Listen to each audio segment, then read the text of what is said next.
약 20년 전인 것 같습니다. 제가 고신대학교 신학과 수업 시간에 있었던 일인데요. 이제 은퇴가 얼마 남지 않은 노 교수님이 젊은 신학생들에게 질문했습니다. 여러분, 복음이 무엇입니까? 복음이 무엇입니까? 그 질문을 들으면서 여기저기서 웅성거리기 시작했습니다. 수군거리기 시작했습니다. 그 웅성거림과 수군거림의 의미가 무엇일까요? 알기는 안다는 겁니다. 생각해 보십시오. 신학생들입니다. 왜 신학을 전공했겠습니까? 복음을 알고 그 복음에 헌신하기 위해서 그들은 그렇게 그 자리에 앉아 있었습니다. 그래서 그 나름 복음에 똘똘 뭉쳐있는 그 젊은 학생들에게 그 교수님이 물으시기를 복음이 무엇입니까? 근데 그 누구도 이제 웅성거리고 수군거리는데 복음은 이겁니다라고 정확히 말하는 사람이 없었습니다. 조금 시간이 지나자 한 사람씩 손을 들고 이야기하기를 시작합니다. 누구는 복음은 예수님입니다. 누구는 복음은 천국 가는 겁니다. 누구는 복음은 뭐 하는 겁니다. 복음은 뭡니다. 여러 가지 이야기들이 나왔습니다. 여러분들은 지금 제가 똑같은 질문을 드린다면 무엇이라고 답하실 겁니까? 복음이 뭡니까? 복음. 우리가 오늘 이 자리에 나와서 예배 드리는 것은 우리가 복음을 들었기 때문입니다. 그럼 과연 그 복음은 도대체 무엇이란 말입니까? 사실 우리가 복음을 아는 것 같지만 그러나 잘 알지를 못합니다. 머릿속에는 맴도는데 복음은 이런 거겠지라고 생각하지만 그러나 그게 입술로는 툭 튀어나오지 않습니다. 왜 툭 튀어나오지 않을까요? 왜 고백이 안 될까요? 잘 모르기 때문입니다. 아는 것 같지만 알지 못합니다. 모르는 겁니다. 모르니까 머리에서는 맴돌지만 입술로는 나오지 않는 겁니다. 사실 심각한 문제죠. 우리가 교회고 우리가 복음을 들은 자요, 우리가 복음을 맡은 자인데 이제 우리는 이 복음을 전하는 자인데 이 복음을 모른다? 이건 사실 심각한 겁니다. 그래서 제가 이제 8월 마지막 주까지 이 복음에 관해서 쭉 설교를 하려고 하는데요. 적어도 이 설교를 통해서 여러분들이 복음은 이겁니다라고 정확히 말할 수 있는 우리 사림교회 모든 성도님들 되시기를 주님의 이름으로 부탁을 드립니다. 그래서 복음은 무엇일까 오늘 고민하시면서 함께 들었으면 좋겠습니다. 복음은 그 단어의 의미 그대로 복된 소식, 기쁜 소식입니다. 복된 소식이요, 기쁜 소식이다.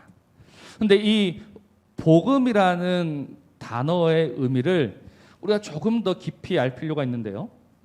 헬라어로 보면 그러니까 이 복음은 유앙겔리온이라는 겁니다. 유앙겔리온. 제가 왜 굳이 이 어려운 말을 꺼냈냐 하면 이 유앙겔리온이라는 단어는요 아무 때나 쓰는 단어가 아니기 때문입니다. 특별할 때만 쓸 수 있는 단어입니다. 누구한테만 쓸 수 있는 단어냐? 당시 로마 황제한테만 쓰는 단어가 유앙겔리온입니다.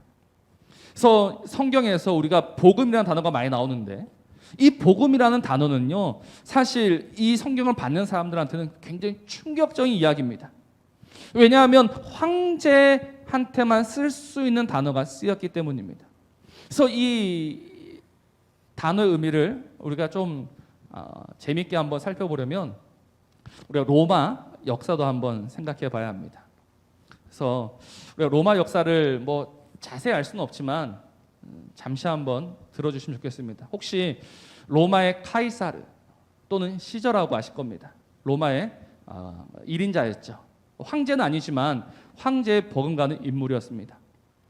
그런데 문제는 뭐냐면 이 카이사르가 너무 높아지다 보니까 주변에서 시기하는 무리들이 있습니다. 그래서 원로원 무리들이 똘똘 뭉쳐가지고 그를 암살해버립니다. 암살해버리고 나면 이제 원로원들은 자신들이 권력을 잡을 줄 알았죠. 그런데 그의 부하, 그의 신복이었던 안토니우스가 세력을 잡게 됩니다. 근데 문제가 뭐냐면 이제 그 안토니우스가 카이사르의 뒤를 이어서 이제 로마의 1인자가 되면 되는데 그때 카이사르의 유언장이 공개가 됩니다. 근데 그 유언장에는 어떤 내용이 있었냐면 안토니우스 내 신복이 앞으로 나를 이어서 이 로마를 다스릴 거다라는 내용이 있으면 좋았겠지만 그러나 그 유언장에는 이름을 들어보지도 못한 19살 청년의 이름이 적혀 있는 거예요. 그가 누구냐면 옥타비아누스, 아우구스투스라고 알려진 옥타비아누스라는 19살 청년의 이름이 적혀 있습니다. 근데 이 19살 청년의 눈빛이 심상치 않아요. 그가 지금 안토니우스, 그한테 좀 기세가 눌려서 저는 그냥 아무것도 못하는 아직 19살 청년일 뿐입니다. 저는 로마의 황제가 될 자격이 없습니다라고 안토니우스한테 그냥 다 넘겨줬으면 문제가 없는데 이 옥타비아누스 눈빛도 빛나기 시작하는 거예요. 그럼 어떻게 되겠습니까? 둘이 부딪히게 되겠죠. 둘이 싸우게 되겠죠. 그렇게 오랫동안 서로 으르렁대고 있다가 결국 한번 붙게 됩니다. 그게 그 유명한 악티움 해전입니다. 근데 제가 지금 이 이야기를 왜 드리냐면 한번 보십시오. 지금 안토니우스가 실세를 잡고 있고 또 옥타비아누스가 무섭게 자리를 차지하려고 합니다. 그럼 그 주변에 있던 사람들은 뭐 해야 됩니까? 주변에 있던 사람들은요, 어쩔 수 없이 선택을 해야 합니다. A든 B든 선택을 해야 합니다. 그냥 가만히 있다가 나중에 좋은 자리 다 뺏길 수 있지 않습니까? 그러니까 많은 사람들이 이제 줄을 서는 거예요. 옥타비아누스한테 줄을 서기도 하고 안토니우스한테도 줄을 서기를 시작합니다. 그러다가 이제 저 멀리에서 그리스 악티움에서 전쟁이 붙었다는 소식이 들려옵니다. 그러니 사람들은 점점 조마조마해지겠죠. 과연 어떻게 될 것인가? 옥타비아누스가 이길 것인가? 안토니우스가 이길 것인가? 그때 저기서 저 전령이 뛰어옵니다. 그 전쟁의 승리 소식을 갖고 누군가 뛰어옵니다. 그가 뛰어오면서 외치는 소리가 뭐냐? 유앙겔리온이라는 겁니다. 그가 뛰어오면서 기쁜 소식입니다. 좋은 소식입니다. 드디어 옥타비아누스가 황제가 되었습니다. 이때 쓰는 단어가 유앙겔리온이라는 겁니다. 아무 때나 쓰는 게 아니에요. 우리가 지금 올림픽이 한창이지 않습니까? 올림픽이 한창입니다. 그래서 우리 올림픽 하면 항상 뭘 기대해요? 금메달을 기대합니다. 금메달을 땄다는 소식을 들으면 기분이 좋아요. 근데 우리가 그거를 유앙겔리온 복음이라고는 하지 않습니다. 그냥 즐거운 소식은 맞지만 그것은 복음이 될 수는 없습니다. 복음은요, 무엇인가의 놀라운 변화를 가지고 오는 것이 복음입니다. 그게 유앙겔리온이라는 겁니다. 지금까지 A가 이길 것인가? B가 이길 것인가? 서로 초조하게 기다리고 있다가 드디어 누군가의 승리의 소식이 전해지는 것, 그것이 바로 복음이라는 겁니다. 근데 성경에서는 이 단어를 쓰고 있습니다. 성경이 이 단어를 쓰고 있다는 이유가 무엇일까요? 그것은 무엇보다도 성경에서 말하는 복음은 이제 새로운 시대가 도래했다라는 것을 의미합니다. 이제 하나님의 나라가 임했다라는 것을 의미합니다. 복음에는 여러 의미가 있습니다. 그러나 오늘 여러분들이 꼭 기억하셔야 될 거 하나만 기억하시면 됩니다. 그 하나가 무엇이냐? 하나님의 나라가 임하였답니다. 하나님의 나라가 우리 가운데 임하였다. 성경이 우리에게 들려주는 복음이 무엇입니까? 드디어 이 땅 가운데 하나님의 나라가 임하였다는 것을 이 복음은 우리에게 알려주는 겁니다. 오늘 저 여러분들은 이 복음을 들었습니다. 하나님의 나라가 우리 가운데 임하였다. 근데 중요한 거는 이 복음이 들려질 때, 이 복음이 선포될 때 그 복음은 반드시 우리에게 하나의 결단을 요구한다는 겁니다. 그럴 수밖에 없죠. 시대가 달라졌기 때문입니다. 세상이 변했기 때문입니다. 이 복음을 듣고 제일 지혜롭게 움직인 사람이 한 명 있습니다. 누구냐면 성경에 나오는 헤롯이라는 사람입니다. 헤롯은 안토니우스 편에 섰습니다. 안토니우스가 이길 줄 알았죠. 그러니까 대다수의 사람들이 안토니우스 뒤에 줄을 쓴 거예요. 근데 누가 이겼다? 옥타비아누스가 이기고 말았습니다. 헤롯이 이 소식을 들었습니다. 이 복음을 들었습니다. 자신한테 복음은 아니었을 거예요. 왜냐하면 오히려 그 소식은 헤롯의 끝을 알리는 겁니다. 줄을 잘못 섰으니까 말입니다. 근데 헤롯은 그 이야기를 듣고 감히 자기 발로 옥타비아누스에게 찾아갑니다. 그리고 옥타비아누스에게 내가 지금까지는 안토니우스한테 충성을 맹세했지만 그러나 내가 지금까지 그한테 보여줬던 그 충성을 이제는 당신한테 바치겠습니다라고 엎드려서 항복합니다. 옥타비아누스가 그를 죽이지 않고 살립니다. 그래서 그를 여전히 유대인의 왕으로 세운 거예요.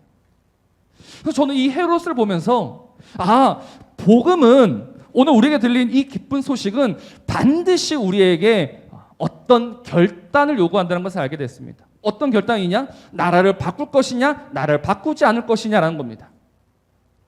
하나님의 나라가 임하였다. 하나님의 나라가 우리 가운데 임하였다. 그 하나님의 나라가 너희 가운데 임하였는데 어떻게 할 거냐? 여전히 세상 가운데 계속해서 살 것이냐? 아니면 이 하나님의 나라에 들어올 것이냐? 이 복음은 우리한테 이 결단을 요구하고 있다는 겁니다. 사랑하는 성도 여러분, 오늘 우리가 교회가 되었습니다. 오늘 우리가 이 자리에 모여서 함께 예배를 드리고 있습니다. 오늘 우리가 교회가 되고 오늘 우리가 함께 하나님을 예배한다라는 그 의미가 무엇이겠습니까? 오늘 복음에 비춰보면 무엇보다도 우리의 국적을 바꿨다라는 겁니다. 우리는 더 이상 그 세상 가운데 사는 사람이 아니요, 이제 하나님의 나라가 시작되었으니, 그 영원한 하나님의 나라가 시작되었으니, 그 하나님의 나라가 우리 가운데 임하였으니 나는 그 하나님 나라에 들어가기를 원합니다라는 결단으로 오늘 우리가 이 자리에 들어왔다라는 겁니다. 정말 맞습니까? 오늘 우리는요, 세상과 하나님 사이에 어중간하게 걸쳐서 살아가는 사람들이 아닙니다. 하나님이 제일 싫어하시는 게 뭡니까? 양다리입니다. 뜨겁지도 않고 차갑지도 않고 미지근한 거 제일 싫어하십니다. 그 미지근한 상태가 무엇이냐? 이중 국적을 가지고 살아가는 겁니다. 필요할 때는 세상에서 살다가 또 어려울 때는 하나님 나라에 들어서 살다가 왔다 갔다 하는 거 하나님은 싫어하십니다. 하나님 우리에게 결단을 요구하십니다. 오늘 너희의 귀에 이 복음이 들렸으니 어떻게 할 거냐? 너희는 이 복음을 들었으면 이제는 반응을 해야 한다, 결단해야 된다라고 오늘 우리에게 분명히 말씀하고 계십니다. 사랑하는 성도 여러분, 우리는 복음을 들었습니다. 복음을 듣고 이 자리에 왔습니다. 그럼 우리는 우리의 믿음대로 살아내어야 합니다. 근데 문제가 하나 있습니다.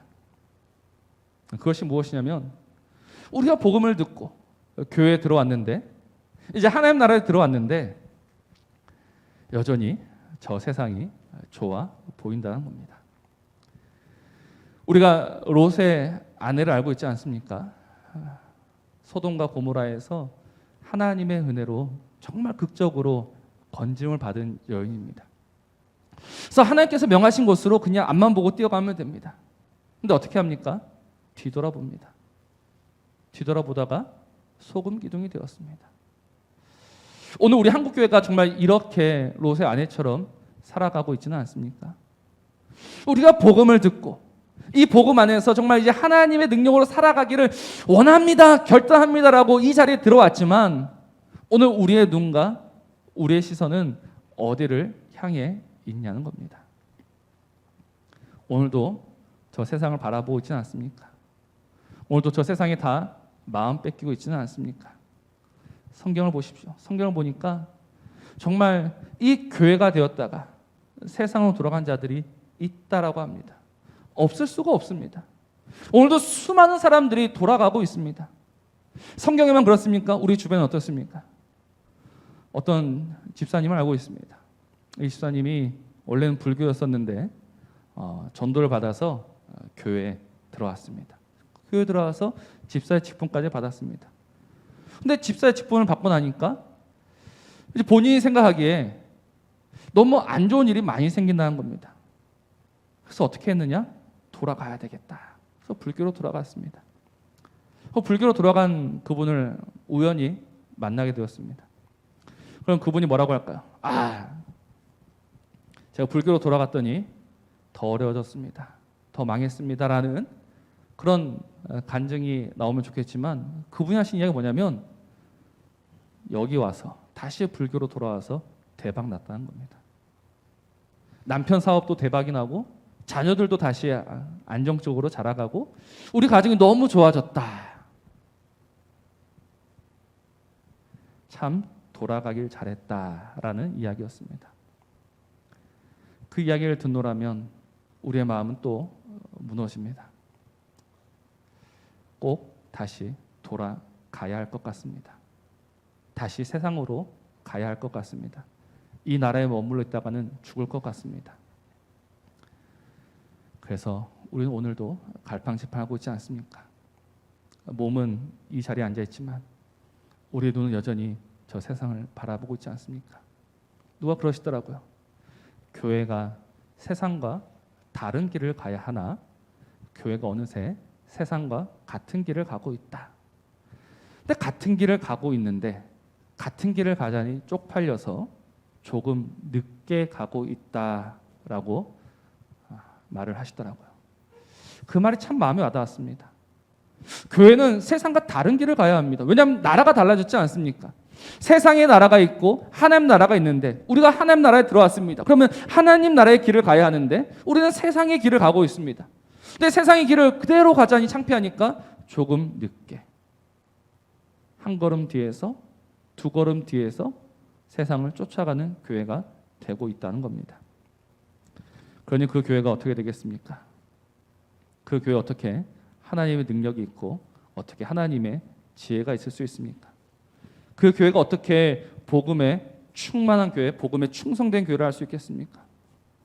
오늘 우리가 정말 이 사림교회가 다시 한번 복음에 충성된 교회를 원하신다면 오늘 우리의 소속이 어디인지를 정확히 하셔야 합니다.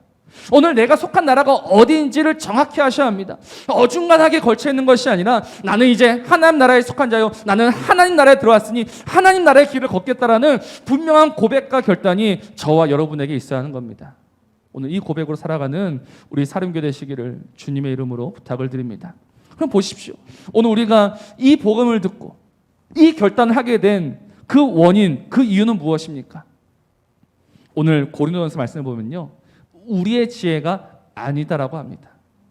참으로 그렇습니다. 우리는 우리의 지혜를 가지고는요, 그 하나님 나라를 택할 수가 없습니다. 왜냐하면 하나님께서 우리의 지혜를 미련한 것으로 만드셨기 때문입니다. 우리의 지혜를 미련한 것으로 만드셨다는 증거가 어디에 있습니까? 18절 말씀에 이렇게 말씀하고 있죠. 십자가의 도가 멸망한 자들에게는 미련한 것이다. 십자가의 도, 이건 다음에 제가 설명을 드리겠지만 어쨌든 복음은 사람들에게 어떻게 보인다? 미련한 것으로 보인다는 겁니다. 오늘 21절도 분명히 이렇게 합니다. 하나님의 지혜에 있어서는 이 세상이 자기 지혜로 하나님을 알지 못한다. 그리고 23절에 이렇게 말씀하고 있죠. 복음은 유대인에게는 거리끼는 것이요 이방인에게는 미련한 것이다. 한번 생각해 보십시오. 이 말씀이 얼마나 옳은 말씀입니까? 지금 하나님의 나라가 임하였습니다. 근데 그 하나님 나라가 보입니까? 그 하나님 나라가 손에 잡힙니까? 정말 그 하나님 나라가 있긴 있는 겁니까?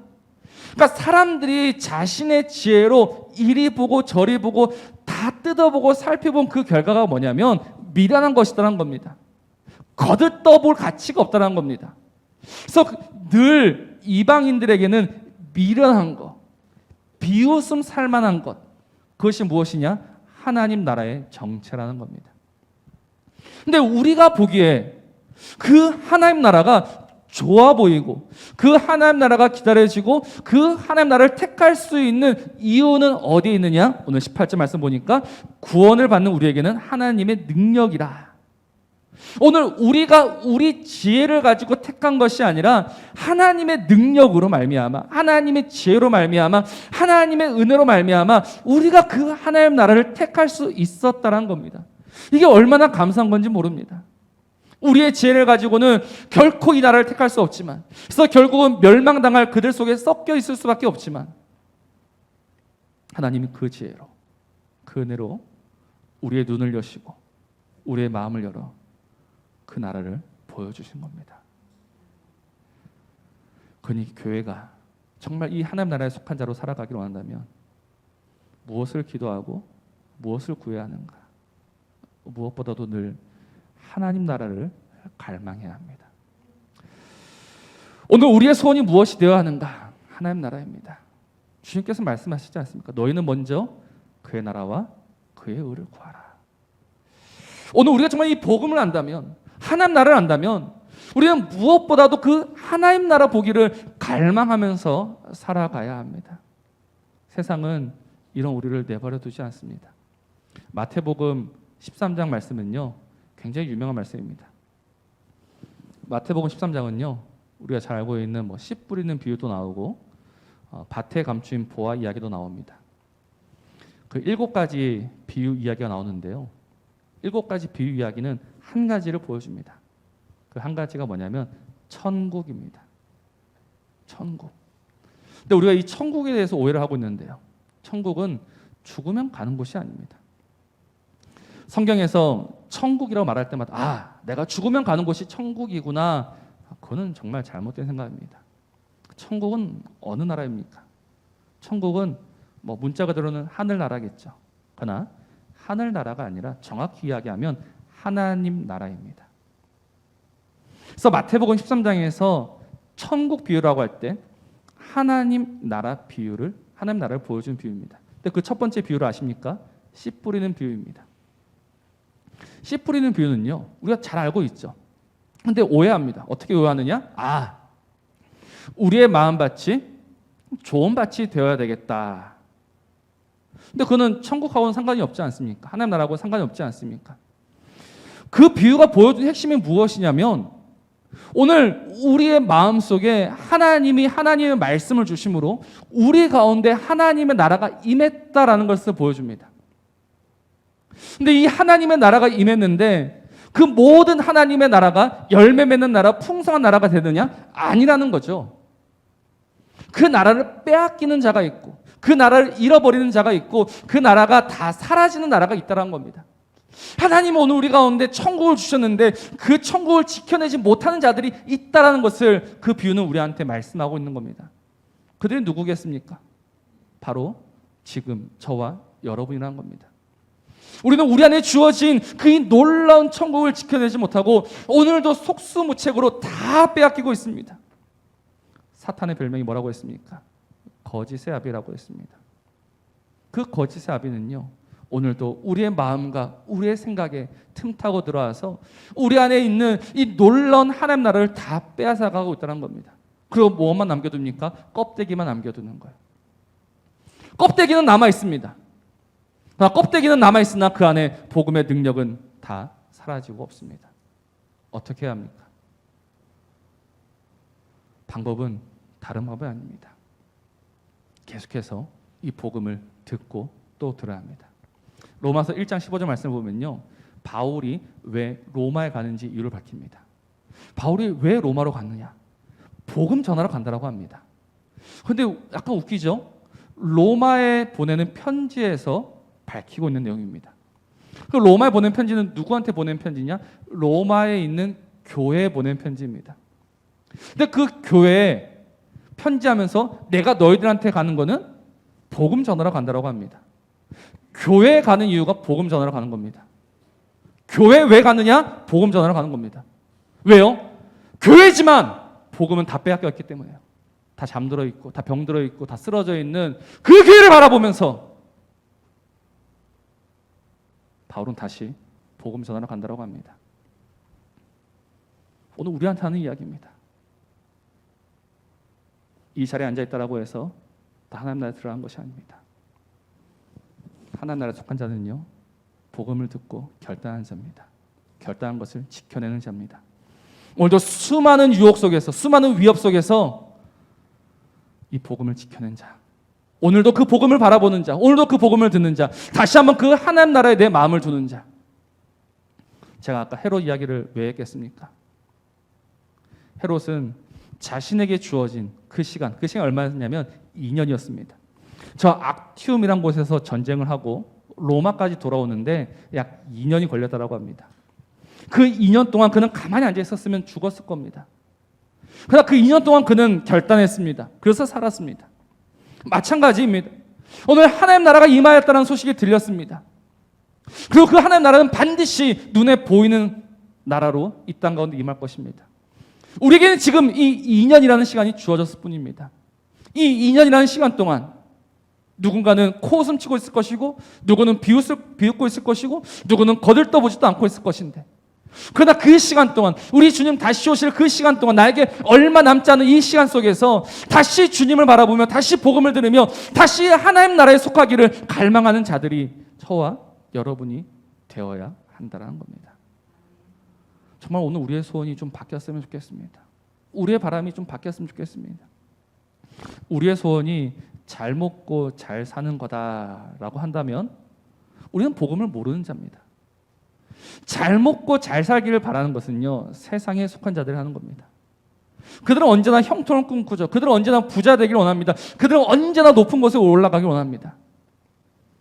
그러나 하나님 나라는요, 가장 낮은 곳으로 임하였습니다. 우리 주님이 이 땅 가운데 어떻게 오셨는지 한번 생각해 보십시오. 가장 낮은 모습을 오셨습니다. 사람이 눕지도 않는 그 마구간 말먹이통에 누우셨던 주님입니다.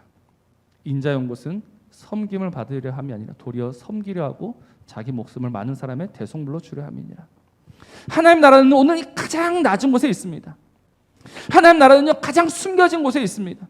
하나님 나라는요, 가장 더러운 곳에 있습니다. 하나님 나라는 아무도 찾지 않는 그곳에 있습니다. 근데 우리는 지금 우리 발로 그곳으로 나간다는 겁니다. 그게 복음을 들은 자의 결단입니다. 왜냐하면 거기에 생명이 있음을 알기 때문입니다. 거기에 구원이 있음을 알기 때문입니다. 오늘 저 높은 곳, 저 화려한 곳, 저 좋은 곳은 그래 지금은 좋고 지금은 좀 괜찮을지 모르나 그거는 그것으로 끝이고, 그러나 영원한 생명은 어디에 있느냐? 오늘 아무도 거들떠보지 않는 저 낮은 나라, 저 지저분한 나라, 저 추한 나라에 있음을 알고 우리는 우리 발로 들어가는 겁니다. 여기 왔으면 저 위를 바라보지 마시고 다시 그 나라의 주인 되시는 우리 하나님을 주목하셔야 합니다. 오늘도 그 하나님은 우리 가운데 오셔서 놀라운 일들을 하십니다. 그 하나님 오늘도 우리 가운데 오셔서 우리의 마음속에 이 하나님 나라를 계속해서 열어주고 계십니다. 이 얼마나 놀라운 일인지 모릅니다. 하나님 나라가요, 지금 우리 안에서 계속해서 자라가고 있다는 겁니다. 그래서 정말 주 예수와 함께하면 그 어디나 하늘나라라는 고백이 오늘 우리의 고백이 되어야 하는 겁니다. 저 거친 들이, 높은 산이, 초막이나 궁궐이나, 그러나 하나님이 나와 함께 하신 그곳이 하나님 나라예요. 내가 그 하나님 나라에 속한 자라요. 내가 그 하나님 나라에 들어왔으니 이것으로 나는 족합니다라는 고백이 복음을 아는 자의 고백이요, 믿음의 삶이라는 겁니다. 정말 우리 교회가 이 복음에 충만한 교회요, 이 복음에 헌신된 교회를 원합니다. 그러니 다시 한번 눈을 들어서 저 세상을 보지 마시고 하나님 나라를 보시기 바랍니다. 그 영원한 하나님 나라를 보시기 바랍니다. 우리가 지금 새벽마다 이사야서 말씀을 묵상하고 있습니다. 이사야서 말씀이 지금 우리에게 보여주는 것이 무엇입니까? 하나님 나라입니다. 지금은 하나님이 우리를 치셨고 지금은 하나님이 우리를 찢으셨지만, 그러나 그 하나님이 영원히 우리를 버리지 아니하시고 그 하나님 다시 우리를 싸매시고 다시금 고치시어서 그 영원한 하나님 나라에 들어가겠다라는 약속을 우리에게 들려주고 계시고 보여주고 계시고 우리 안에서 성령으로 확증시켜주고 계십니다. 그것을 보아야 하고 그것을 들어야지만 우리는 그 복음에 따라서 하나님 나라에 들어갈 수 있는 겁니다. 그러니 오늘 꼭 기억하십시오. 내가 복음을 안다, 내가 복음을 들었다는 것은 하나님 나라가 시작되었다는 것을 들은 것이요, 내가 그 하나님 나라에 들어간 것이다. 내가 지금 내 국적을 하나님 나라로 바꾼 것이다. 나는 이제 저 세상에 속한 자가 아니라 하나님 나라에 속한 자다. 나는 이제 저 세상을 부러워하지 아니하고 오직 그 나라를 향하여서 내 남은 모든 셈을, 내 모든 삶을 드린다. 이것이 복음의 헌신된 교회의 아름다운 모습입니다. 이 복음에 헌신된 자로 살아가는 우리 모든 성도님들 되시기를 주님의 이름으로 부탁을 드립니다.